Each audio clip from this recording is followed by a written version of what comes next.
할렐루야. 하나님의 말씀을 먼저 보도록 하겠습니다. 출애굽기 23장 14절로 17절에 있는 말씀입니다.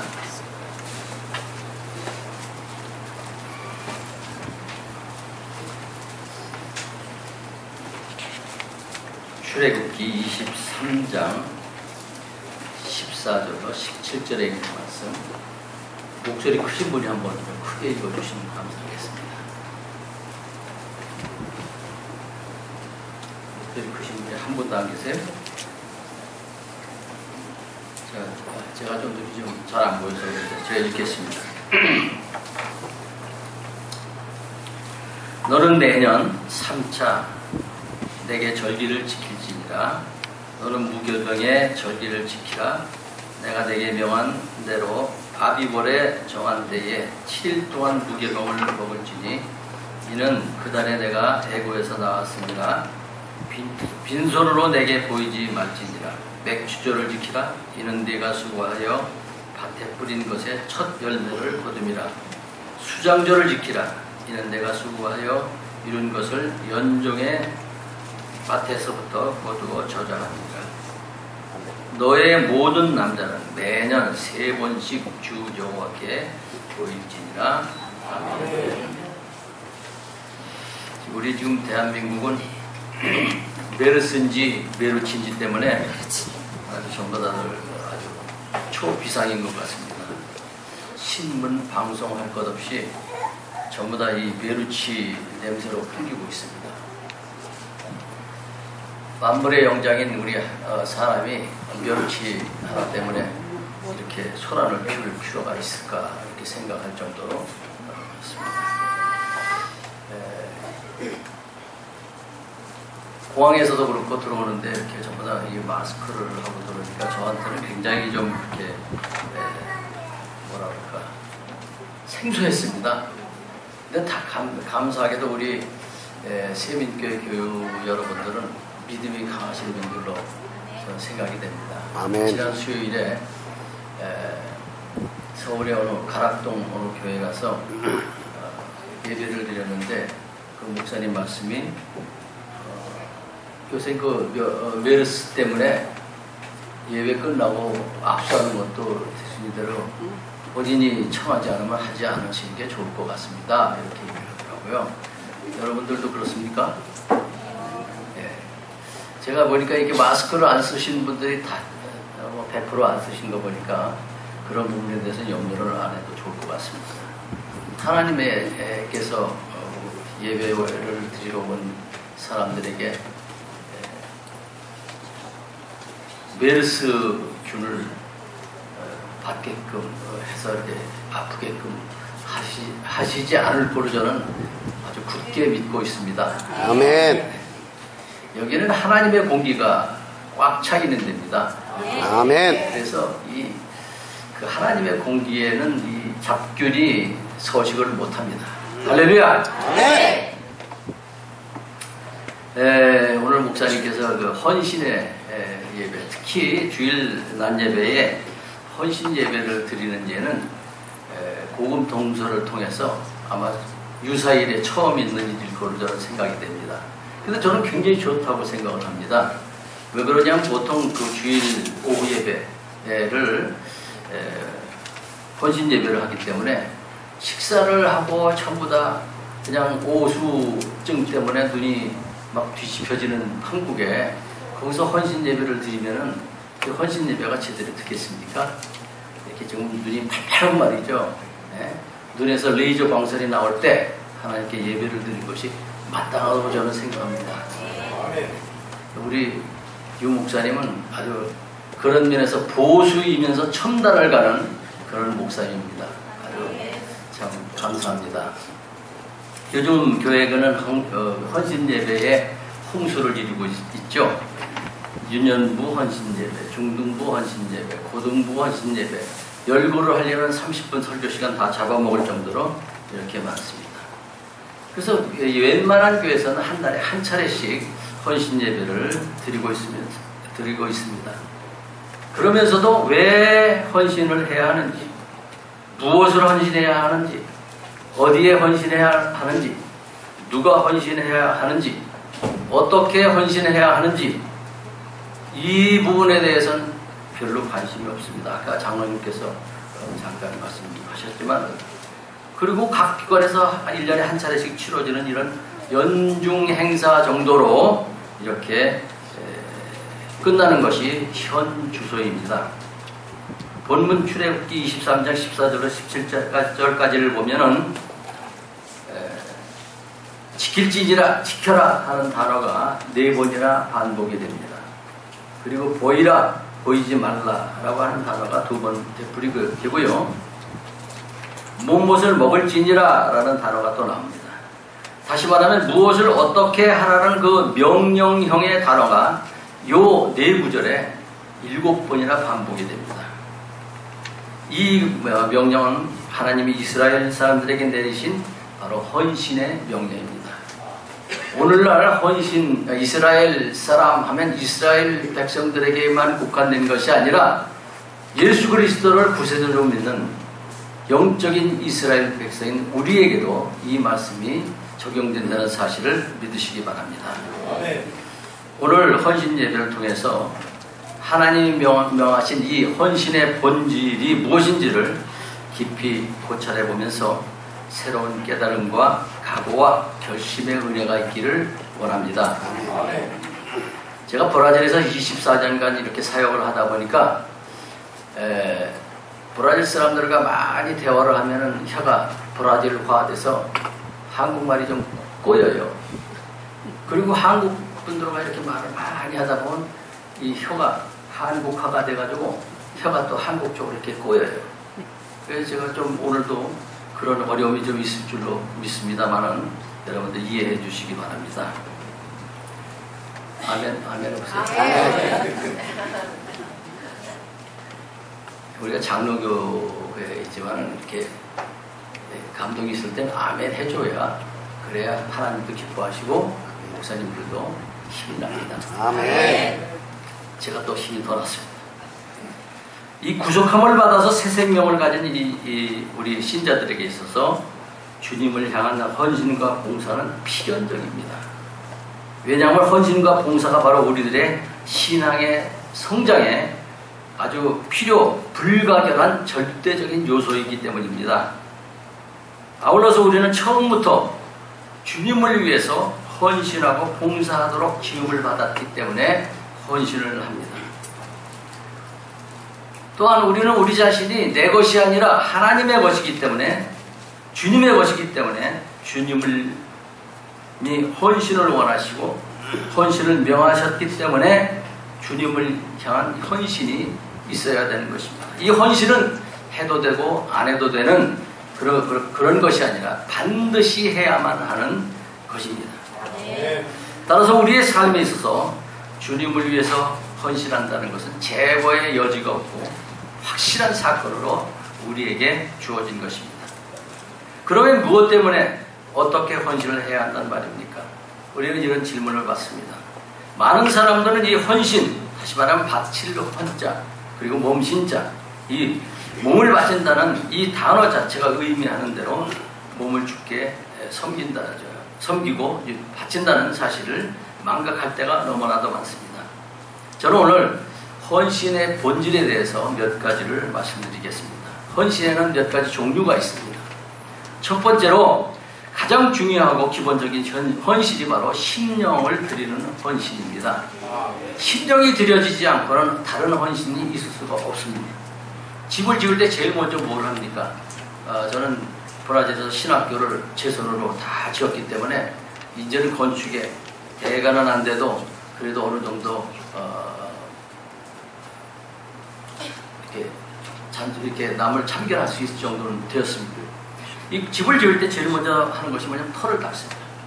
털을 닦고 그리고 기초를 다집니다.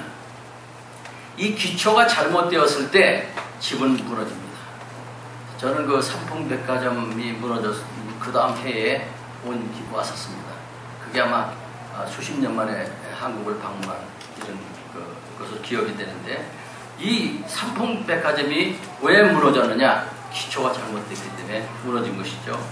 이 기초 작업이 정말 중요한 것인데 헌신에도 기초 작업이 있다는 것입니다. 이 기초 작업이 이루어지지 않은 상태에서 아무리 헌신한다고 해도 그 헌신은 결국 진정한 헌신이 되지 못하는 것입니다. 그 기초 작업이 뭐냐? 우리의 심령을 드리는 헌신인 것입니다. 기초 위에 기둥을 세우고 그 다음에 대들보를 얹고 석가래를 올리고 그 다음에 미장봉사를 하는 것처럼 가장 중요하고 가장 기본적인 헌신이 바로 우리의 마음, 우리의 심령을 드리는 헌신이라는 것입니다. 마태복음 15장 8절을 보면 이런 말씀이 있습니다. 이 백성이 입술로는 나를 존경하되 마음으로는 내게서 멀도다. 심령은 벌써 딴 데가 있어요. 대개 보면요, 이렇게 교회에 와서 하나님께 예배를 드릴 때도 보면 체격이 좋은 사람, 뒤에 앉아있는 사람은 심령을 드리는 사람이 아니에요. 왜 그러냐면 거기 숨어 있어요. 목사님하고 눈을 안 맞추는 거예요. 기둥 뒤에 앉아있는 분들, 여기 기둥 뒤에 누구 없어요? 이런 분들, 이게 심령을 드리는 분들이 아닙니다. 이사야 29장 13절을 보면 이 백성이 입으로는 나를 가까이하며 입술로는 나를 존경하나 그 마음은 내게서 멀리 떠난다니 그들이 나를 경외함은 사람의 계명으로 가르침을 받았을 뿐이다. 입술로만 하나님 믿습니다.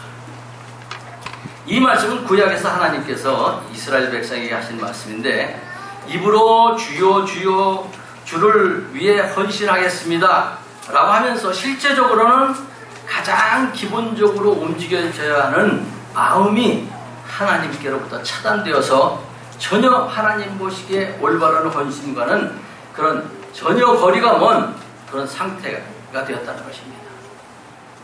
우리의 몸을,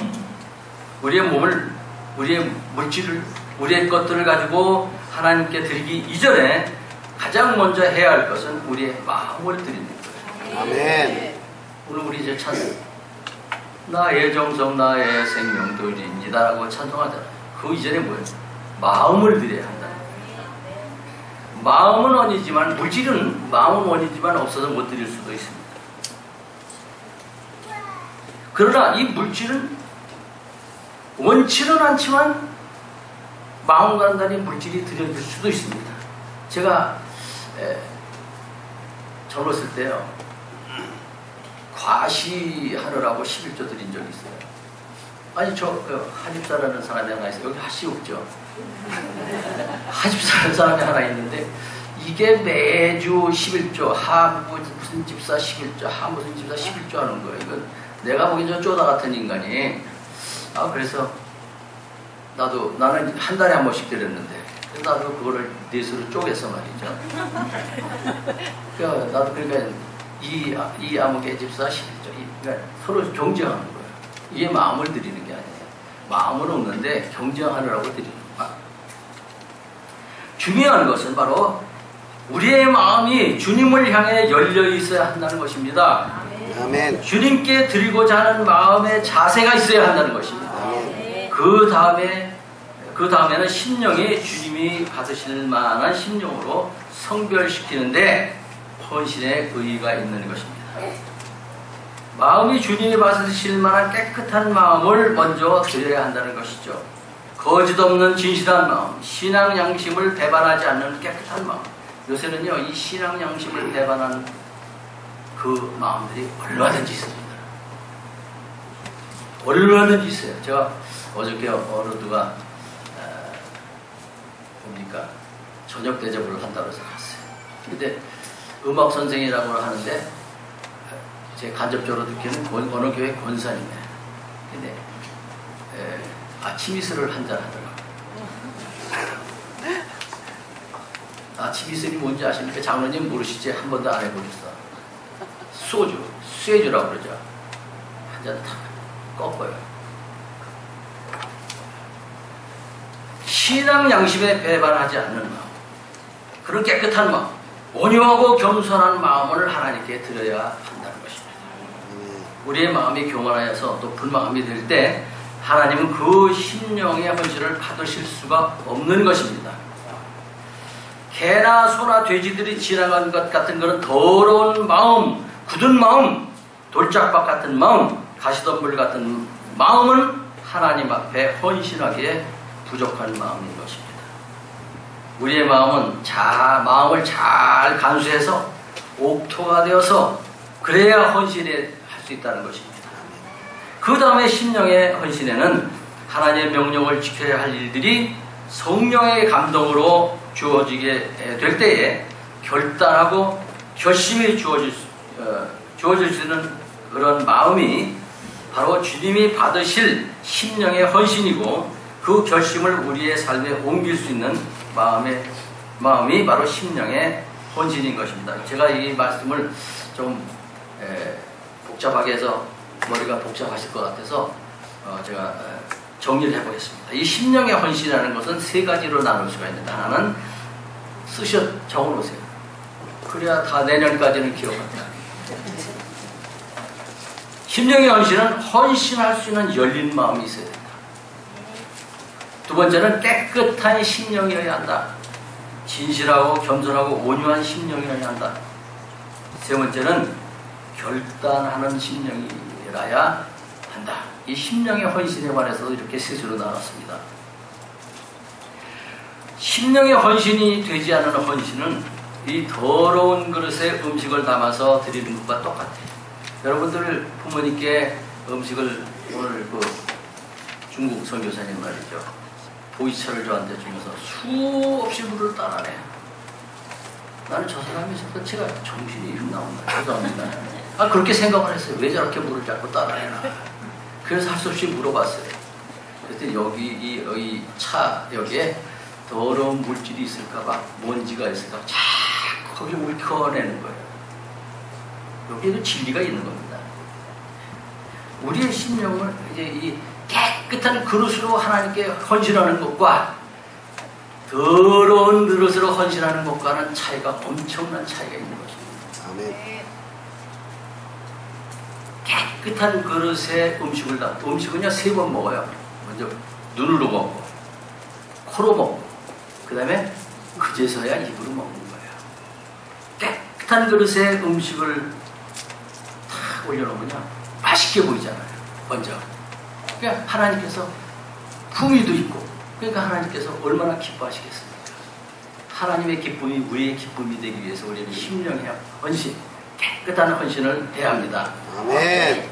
두 번째로 우리는 몸을 드리는 헌신입니다. 주로 우리가 헌신하면 이 얘기를 하죠. 로마서 12장 1절을 보면, 그러므로 형제들아 내가 하나님의 모든 자비하심으로 너희를 권하노니 너희 몸을 하나님이 기뻐하시는 산 제사로 드리라. 이는 너희의 드릴 영적 예배니라. 산 제사. 근데 우리는 산 제사라고 번역이 됐지만 원어는 산 제물로 드리라 이렇게 번역이 되어 있습니다. 원어는 그렇습니다. 그러니까 우리의 몸이 산 제물이 돼야 돼요. 산 제물. 몸을 드리는 헌신 정말 중요합니다. 왜냐하면 몸을 드리는 것이 신령한 영적 예배이기 때문입니다. 어떤 사람은 이제 교회에 와서 꼭 예배를 드려야 하느냐고 하는 분들이 있습니다. 요새 인터넷이 발달하고 말이죠. 이 전 세계 유명한 목사님들이 나와서 설교하는 더 내용이 있고 은혜스러운 설교가 얼마든지 많으니까 텔레비로 예배를 보지 않으면 되지 않겠느냐. 하나님께서 무소부재 하시기 때문에 들에도 계시고 산에도 계시고 바닷가에도 계시고, 그러니까 주님이 지으신 아름다운 세계를 바라보면서 주님을 생각하면서 그냥 나 홀로 예배 드리면 안 되느냐 이렇게 주장하는 분들이 있습니다. 그러나 예배는 필연적으로 몸이 드려져야 합니다. 충청도 말로 몸뚱이가 드려져야 돼요. 이 몸뚱이가 안 드려지는 예배는 필연적으로 참된 예배라고 볼 수가 없습니다. 저 목사는 어떻게 해서 충청도 말도 안 돼. 내가 오리지널 충청도입니다. 충청남도 예산군 고등면 대첩에 727번지가 번졌죠. 몸을 드릴 수 없는 형편에 처해 있을 때를 제외하고는 우리의 몸은 주님 앞으로 나와 있어야 돼요. 아멘. 반드시 나와 있어야 돼요. 우리가 지금 예배, 헌신 예배 드리고 있는 것 이 자체가 주님께 몸을 드리는 겁니다. 아멘. 아멘. 또 몸을 드리는 현실은 교회를 위해서 청소를 한다든가 복음을 위해 전도를 한다든가 아까 보니까 조그만 땅꼬마가 말이죠. 이 비디오 촬영하느라고 들어왔다 나갔다 들어왔다 나갔다 하는 거. 그것도 헌신이에요. 근데 그건 쉽지 않았으면 좋겠어요. 우리 피아노 반주자가 말이죠. 딩가다 하고 피아노 치고 이거 헌신이에요. 그런데 볼륨을 좀 줄였으면 좋겠어요.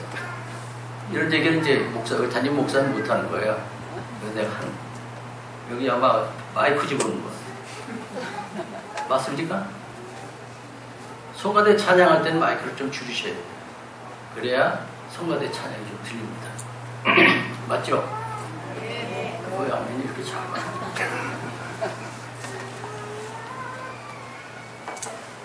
올게 바이올린 나가서 하는 건 전부 다 이게 헌신이에요. 몸을 들이는 헌신이에요. 교우들을 위해서 병원을 방문하고 말이죠. 또 통역을 해주고 중국어 통역해주고 다 헌신입니다. 몸을 들이는 헌신 중에서 또 하나의 헌신이 있는데 몸을 깨끗하게 간수하는 거예요. 우리의 몸을 간수하는 거예요. 몸을 깨끗이 하라니까 우리 브라질에서는 어떻게 하냐면요. 원래 본 예배가 저녁 때 합니다. 저녁 때 하는데 6시 반에 주로 많이 합니다. 왜 그러냐면요. 토요일과 주일날 축구 시합이 있습니다. 여기는 매일 야구 시합을 준비하더라고요. 그래서 축구 시합을 몇 시에 시작하냐면 4시에 시작을 해요. 근데 몇 시에 끝나느냐? 6시에 끝나요. 그러니까 6시 끝나고 교회 오라고 6시 반에 교회 저녁이 아니라 본 예배를 드립니다. 근데 이 사람들이 올 때 보면요. 전부 다 머리가 젖어 있어요. 샤워하고 오느라고. 그거 좀 샤워 조금 일찍 하면 좀 못 쓰나? 그 샤워, 집안 식구 다 샤워하고 오느라고 교회를 늦어요. 그래서 7시에도 오고 7시 15분에도 오고. 그럼 예배는 뭐 설교 중간중간 뭘 듣게 되는 거예요? 저는 결석하는 게 지각하는 사람보다 낫다라고 생각하는 사람이에요. 다시 거꾸로 얘기하면 지각하는 사람은 결석하는 사람보다 나쁘다 이렇게 제가 생각하는 사람이에요. 예배 시간에도 지각하면 안 돼요. 11시 시작하면 최소한도 15분 전에 와서 앉아있어요.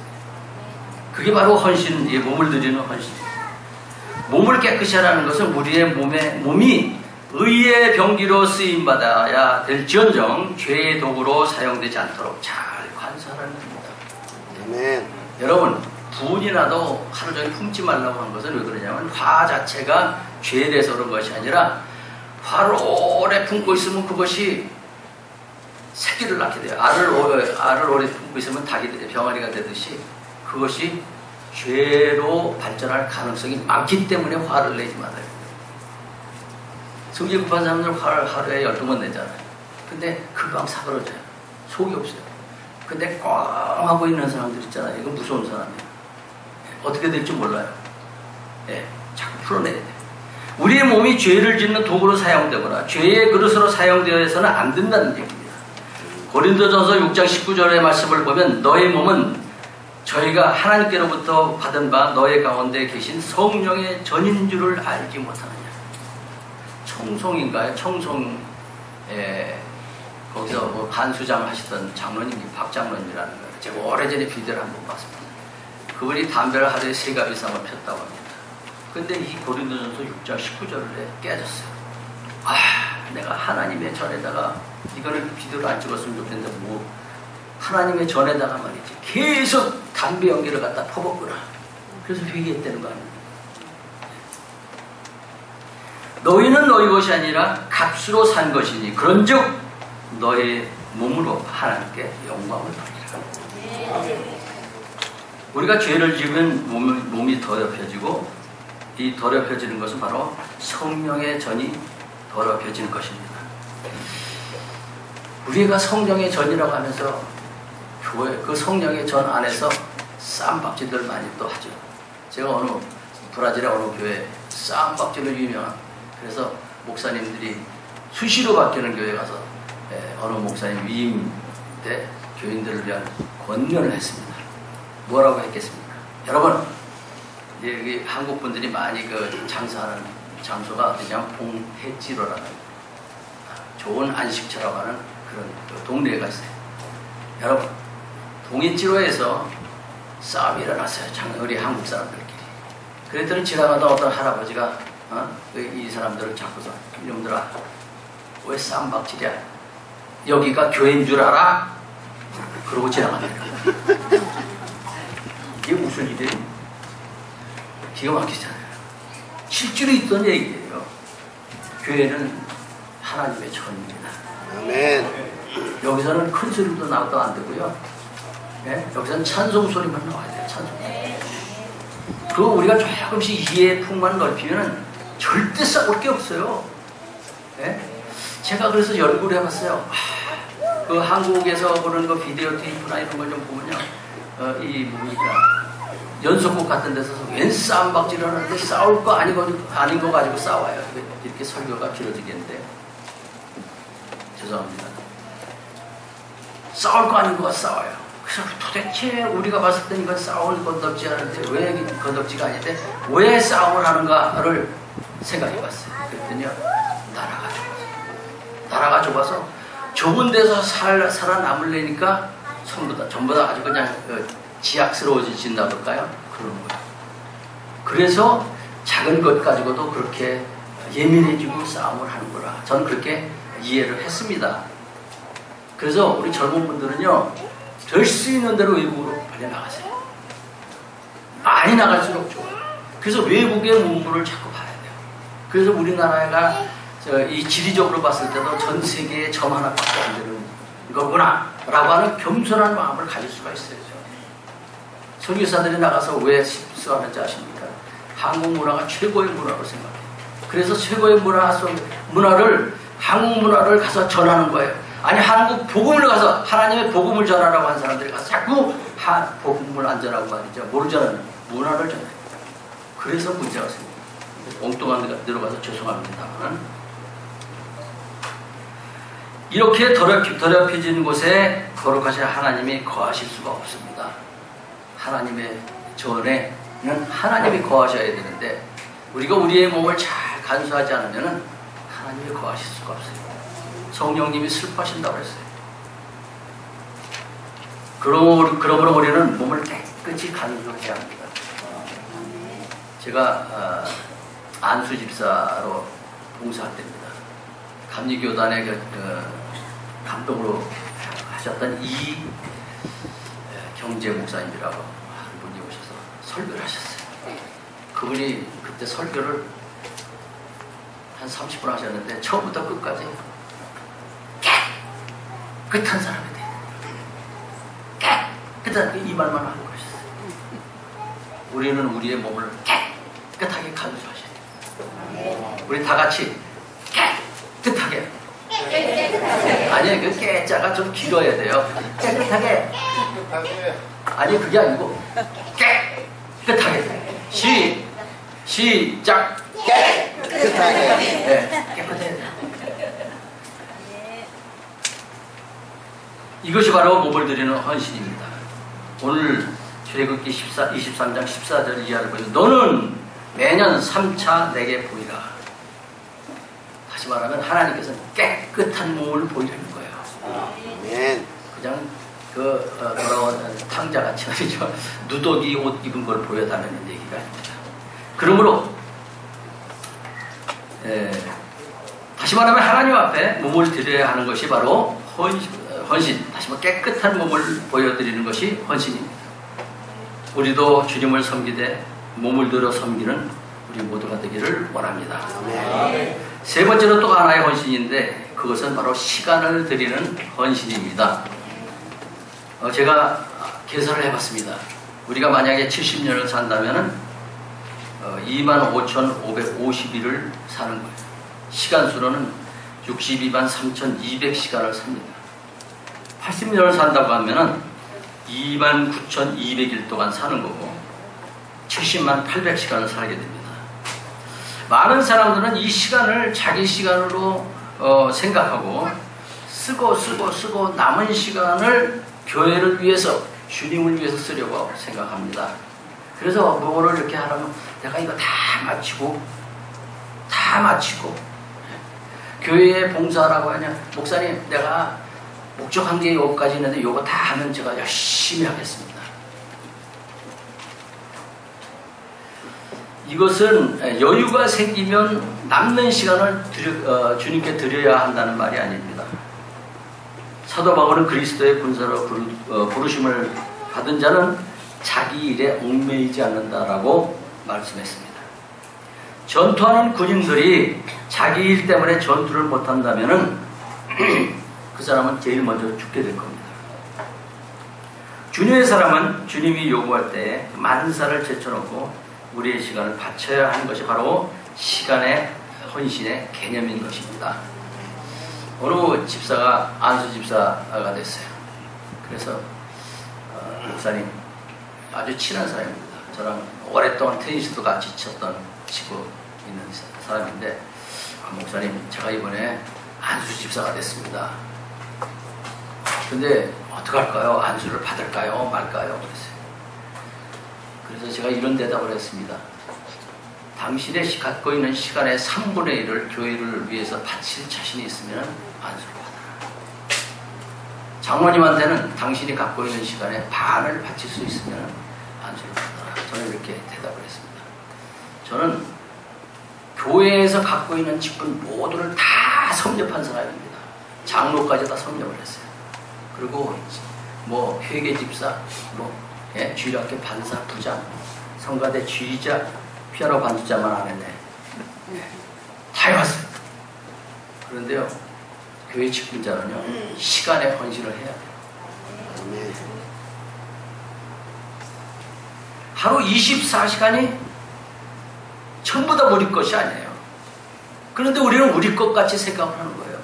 만약에 하나님이 인간을 지으시고 네가 갖고 있는 것 중에서 시간 중에서 24시간을 내게 바치라면 바쳐야 돼요. 근데 하나님께서는 감사하게도 그렇게 말씀하시지 않았어요. 저는 11조에도 시간의 11조를 바쳐야 된다고 생각합니다. 진정한 의미에서 11조는 시간의 11조의 의미가 있어요. 우리가 갖고 있는 시간 중에 7분의 1은 100% 하나님께 바쳐야 된다는 생각합니다. 맞습니까? 아멘. 자꾸 11조를 말이죠. 돈만 생각하는 거예요. 근데 아니에요. 우리가 갖고 있는 재능 중에서 모든 재능은 자기 저를 위해서 써도 한 가지 재능은 하나님을 위해서 바치는 것이 진정한 의미의 11조라고 생각합니다. 만약 우리를 지으시고 우리의 주인이신 하나님께서 하루 24년 모두 내게 헌신하라 하면 헌신을 해야 하는 거예요. 그런데 자비하신 하나님께서 우리에게 은혜를 베풀어 주셔서 자발적으로 하나님께 시간을 바치도록 이렇게 해주셨단 말이에요. 얼마나 감사합니까? 그런데 우리는 이 은혜를 자유와 방종의 기회로 삼아서 자기 시간을 다 챙겨 먹고 쪼가리 시간, 이거를 브라질에서 햇달요라고 해요. 햇달. 쪼가리 시간만 가지고서 주여 내가 주님께 헌신하나이다. 받으시옵소서. 나 같으면 말이죠. 야이 쌍쇼. 그랬을 거예요. 자기가 먹을 살코기는 다 띄워 먹고, 그 갈비 먹고 말이야. 나머지 안 띄어지는 부분이잖아요. 그것만 딱 주여 받으시옵소서. 누구의 아들? 엘리의 아들, 제사장의 아들과 같이. 우리는 주님 앞에 최대한의 시간을 드려야 합니다. 그리고 주님이 요구하실 때는 언제든지 그 시간을 드려야 합니다. 시간을 드려야 한다는 또 하나의 뜻은 시간의 청지기 노릇을 해야 한다는 것입니다. 저 목사님은 신학교 교수나 하지 왜 우리 교회에 와서 자꾸 이렇게 어려운 일을 자꾸 말하고. 근데 내년에 또 올지도 몰라요. 오늘 내가 잘하면은 이 목사님 내년에 또 부를 거예요. 시간의 청지기. 하루 20시간을 잘 안배해서 유효하고 가치 있게 사용할 수 있도록 노력해야 한다는 것입니다. 일을 잘하는 사람을 자세히 보면요, 계획성 있게 일을 해요. 가면서 일하고 오면서 일해. 그러니까 갔다 오면 일이 다 끝나는 거예요. 저는 우리 신학생들한테 일하는 방법을 가르칩니다. 그리고 그 전날 내가 내일은 어떻게 일을 해야 되겠다 계획을 세우라고 그래요. 그리고 거리를 측정하고 시간을 측정해서 그 시간대를 맞춰서 갔다 오면 일을 끝나게 만들라. 그렇게 얘기를 합니다. 물론 그 성격에도 좀 성격적인 문제도 있습니다만은 저는 여행을 나올 때는 한 달 전부터 짐을 쌉니다. 우습죠? 그러면 실수를 안 해요. 일주일 전에 짐이 완전히 마감이 돼야 돼요. 딱 그 왁구를 짜요. 이 시간의 청지기가 바로 그런 것입니다. 청지기는 바로 일반 청지기와 달라요. 우리 교회의 중직자들 청지기 일반 종들과 달라요. 집안에 여러 종들이 있지만 이 청지기는 종의 머리입니다. 그래서 집안의 살림을 도맡아하는 청지기입니다. 청지기는 종들이 계엄을 피우는지 아닌지 일을 잘하는지 못하는지 그리고 능력이 어떤지 적재적소에 갖다가 배치하는 역할을 하게 됩니다. 이와 같이 우리도 우리의 시간에 청지기 노릇을 해야 합니다. 주님이 먼 훗날 우리 앞에 섰을 때 시간의 청지기를 계산합니다. 너는 이 세상에서 30년을 살면서 아니 70년을 살면서 뭐하고 왔느냐? 예, 하루에 10시간씩 자다 왔습니다. 이놈아 영원토록 자라. 그럴 거예요. 예, 저는 전화가 좋아서 계속 핸드폰만 찍다 왔습니다. 계속 핸드폰 찍고 있어라. 그럴 거 아니에요? 그럴 것 같아요, 저는. 이러한 사람들은 시간의 청지기로서는 제로예요. 우리가 잠은 죽거나면 실컷 잡니다. 코가 문드러지도록 자요. 왜? 우리는 죽음을 잠을 잔다라고 표현합니다. 그리고 썩어 문드러지도록 자는 게 잠이에요. 그러니까 이 잠을 조금씩 줄이는 것을 습관하셔야 돼요. 연습을 하셔야 돼요. 뭐든지 연습을 하셔야 돼요. 어떤 사람이 어떤 보고서에 보니까 미국 사람이 평생도록 먹는 시간만을 재봤답니다. 그랬더니 5년이 돼요. 그 평생에 자기가 70년 사는 데서 5년 재봐요. 65년 남는 거예요. 그리고 은행에서 기다리고 어디서 기다리는 시간 재봤더니 5년이 되래요. 10년 나갔어요. 70년 살면요 60년은 헛거예요. 에베소서 5장 16절을 보면 세월을 아끼라 때가 악하니라. 이 세월을 아끼라라고 하는 헬라어 원어의 뜻은 헐값으로 흩어져 있는 시간들을 모아서 모아 귀한 시간으로 만들라는 뜻입니다. 원어의 뜻이 그래요. 다시 말하면 쪼가리 시간을 모아서 귀중한 시간으로 만들라는 거예요. 하찮은 시간을 모아서 가치 있는 시간을 만들라는 것이 바로 우리 청지기들이 매일매일 해야 하는 일들입니다. 어떤 분이 이제 글을 써서 냈어요. 그래서 베스트셀러가 됐습니다. 근데 그 글을 어디서 썼느냐면 변기 뚜껑 타고 앉아가지고 쓴 글이에요. 무슨 뜻인지 아시겠어요? 화장실 갈 때마다 글을 조금씩 썼대요. 시간을 아낀 거야. 그래서 그게 베스트셀러가 됐어요. 우리는 시간을 잘 관리해서 그 시간을 직접적으로 주님 앞에 드려야 합니다. 나를 위해 쓰는 시간은 없어지는 시간이에요. 나를 위해 쓰는 시간은 썩어지는 시간이에요.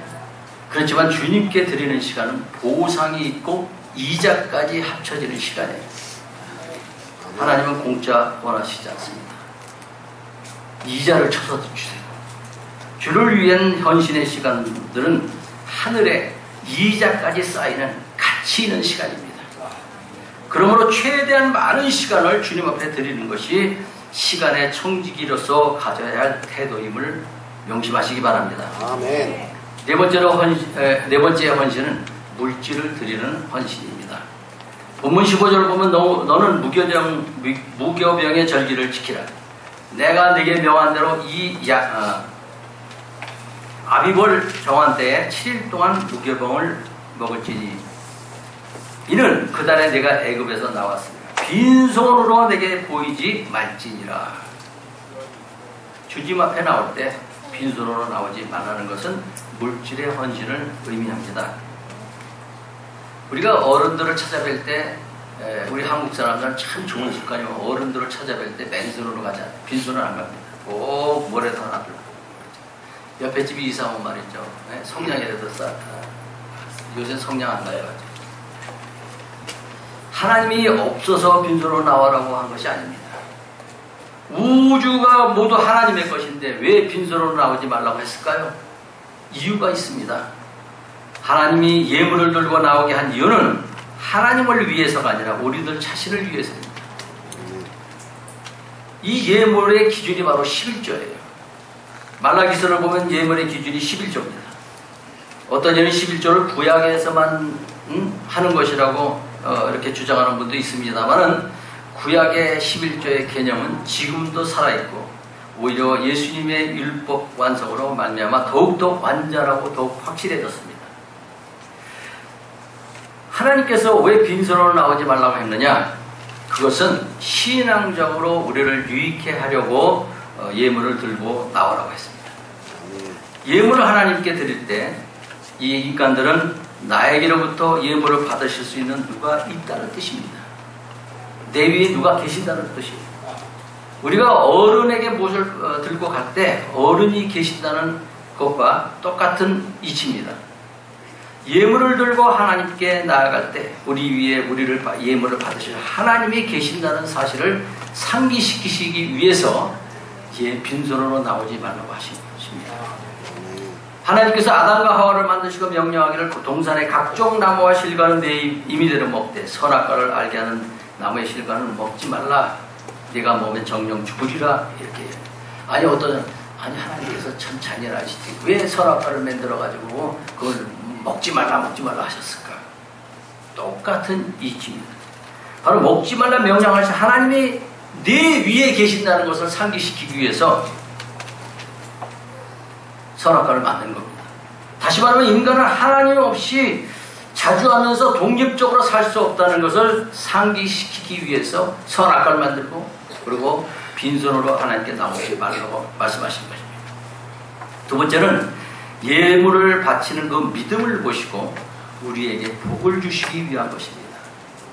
순종하는 그 모습을 보면서 복을 주시기 위한 이 복은 추상적인 것이 아닙니다. 실제적인 복입니다.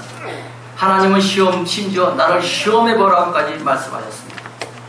하나님께 우리 신앙을 표현하고 하나님께 우리의 헌신을 표현하는 방법이 바로 물질의 헌신인 것입니다. 물질의 헌신에서 빼어놓을 수 없는 것 또 하나는 바로 구제입니다.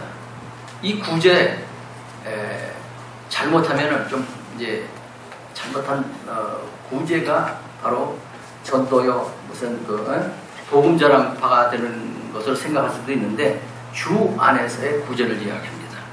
구제는 하나님을 향한 헌신입니다. 우리가 누구를 구제하면 하나님이 우리에게 꾸우시는 거예요. 하나님이 우리에게 무엇을 꾸우시면 이자를 붙여서 주십니다. 공을 몇 개를 더 붙이시든지 그건 하나님 마음대로예요. 저는 그래서 어떤 분에게는 정말 어려움 가운데서 제가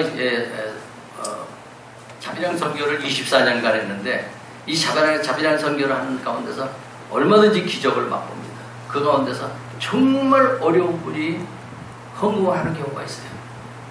그때 저 이런 기도를 합니다. 하나님 아버지 여기에 공 좀 많이 붙여주옵소서. 공 좀 30배, 60배, 100배가 아니라 여기다 공을 좀 많이 붙여주옵소서. 그래서 우리 주변에 어려운 형제들을 열심히 도와야 합니다. 이런 구제는 일반 사회에서 하는 구제와는 아주 다른 겁니다. 제가 시간이 좀 많이 가서 이렇게 그 정도 설명을 하겠습니다. 마지막으로 우리의 재능을 드리는 헌신입니다. 달란트를 드리는 봉사를 이야기합니다. 봄도 구르는 재주가 있습니다. 어느 목사님 사모님이 저한테 한번 왔어요. 목사님, 나는 정말 재주가 없어서요. 교회에서 이렇게 봉사를 하고 싶은데 할 게 없어요. 그 아주 뉴욕의 유명한 큰 교회 사모님이에요. 그래서 제가 이런 말씀했습니다. 사모님, 집에서 뭐 하십니까? 밥하고 설거지 하죠. 예, 그게 사모님의 재주입니다. 그러니까 그저 점심시간 끝나면 무조건 부엌에 들어가서 설거지 하세요. 한 몇 달 있다 오셨어요. 목사님, 내가 이렇게 설거지를 잘할 줄은 예전에 미처 몰랐어요. 설거지도 잘하는 분이 있고 잘 못하는 분이 있어요.